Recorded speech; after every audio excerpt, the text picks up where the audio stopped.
लोग आशीर्वाद दीजिए, क्योंकि सबके लिए आप सब ही रियल हीरो हैं। पता नहीं क्या क्या चलता है, हम तो इस सब के चक्कर में ना रहे, लेकिन कहीं ना कहीं एक मन में तकलीफ भी है कि ये सब क्या चल रहा है। मैं नहीं चाहता हूं कि बोलूं, चुप रहूं तो भी लगता है कि क्यों चुप हूं, काहे चुप, केहू के बारे में आके गलत बोलना या गाली दे देना, ये सब क्या चल रहा है अपने इंडस्ट्री में। मत करा जा भैया, एकदम हाथ जोड़ के विनती बा यार, नहीं तो हम भी मान लो इंसान ही हैं, लेकिन ये सही नहीं है। बोलेगा किसका हिम्मत हुआ क्या करने का या क्या बोलने का, या हमारे भोजपुरी पे उंगली उठाने का। तो जब हमनी के अपने इंडस्ट्री में बानी जा और अपने ही इंडस्ट्री में हम लोग उंगली उठाएंगे तो कहां से विकास करेंगे।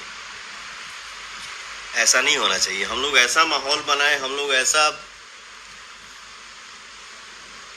ये करें कि हम सब परिवार एक रहें, हम सब